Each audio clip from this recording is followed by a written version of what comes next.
Caïn adora avec tout son sens de l'esthétique et Caïn tua son frère.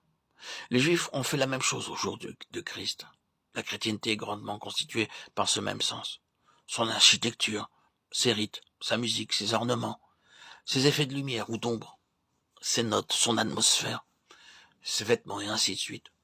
Tout cela vient de l'âme. Mais Caïn n'est pas arrivé à Dieu, et les Juifs n'ont pas satisfait Dieu. La mort spirituelle marque tout ce domaine, et bien que l'on puisse y avoir des émotions intenses qui créent des résolutions, des pensées élevées et des désirs, il ne se produira pas de changement véritable dans la nature de ces croyants, et il leur faudra des doses renouvelées de ces émotions pour maintenir une mesure de propre satisfaction pour l'âme et pour eux-mêmes. Toutes les religions ont plus ou moins ce trait psychique en commun.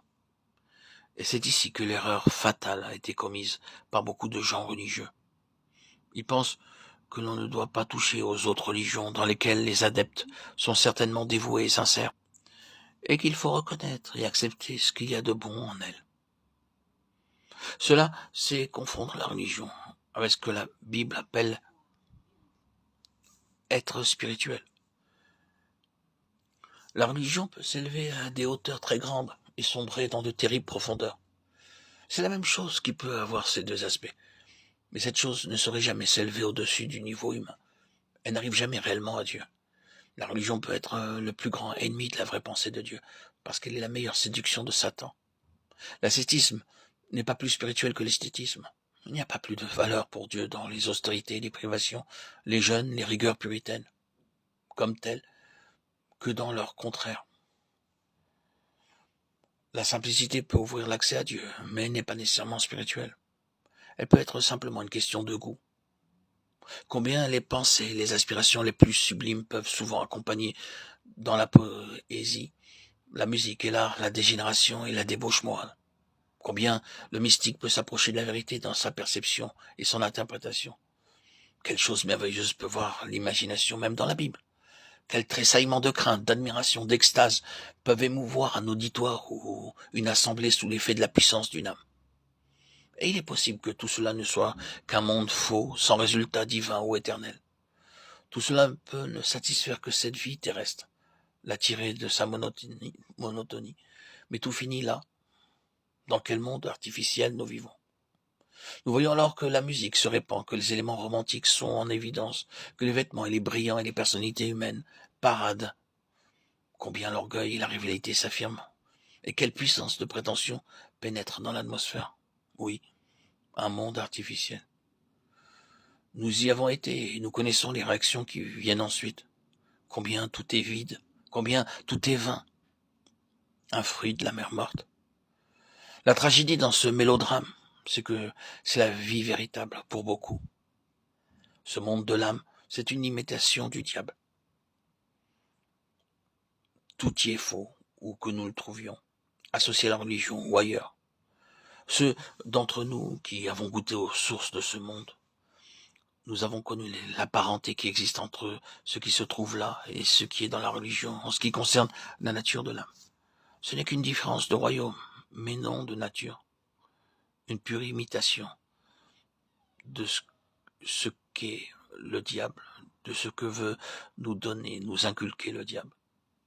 Ce que produisent la musique et le drame du monde dans un sens, les émotions, les palpitations, les soupirs de l'âme, le pathétique, les larmes, le mépris, la haine, la colère, la mélancolie, le plaisir, viennent de la même source, mais dans un environnement différent et un autre cadre. Et le fait est que ces sensations passent sans que l'on ait fait un seul pas en avant. Une musique un peu meilleure, un autre prédicateur, un lien moins familier, quelques émotions nouvelles, stimuleront peut-être nos âmes. Mais où en sommes-nous après tout?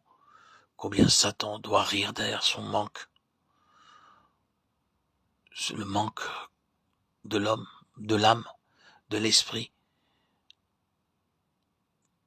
Satan, masqué, nous manipule. Oh, avoir la réalité de l'éternel. Oh, que les hommes puissent comprendre que tandis qu'une âme élevée et cultivée, qui possède un sens développé de ce qui est beau et sublime, quant à ce qui touche à ce monde, est infiniment préférable à une âme sordide Ce n'est pas nécessairement une garantie que cette âme ait une connaissance personnelle et vivante de Dieu en tant que personne, et qu'elle soit réellement née de nouveau. L'occultisme, le pouvoir de voir plus profondément que les autres, de sentir ce que les autres ne sentent pas, de saisir ce qui est abstrait, de toucher les forces invisibles, ce n'est pas la spiritualité dans le sens divin.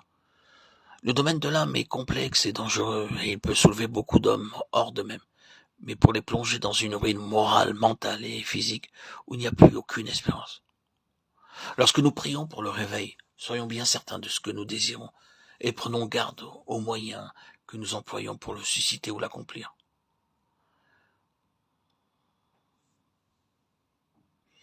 Tous ces stratagèmes, ces sensations fortes ne sont qu'un piège, un leurre, pour tromper l'âme, tromper l'homme. Satan se cache derrière tout cela.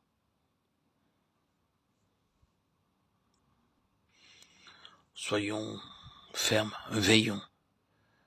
Demandons au Saint-Esprit de nous aider à discerner derrière tout ce que nous vivons, où se cache la main de Dieu, la volonté de Dieu, ou la main de Satan.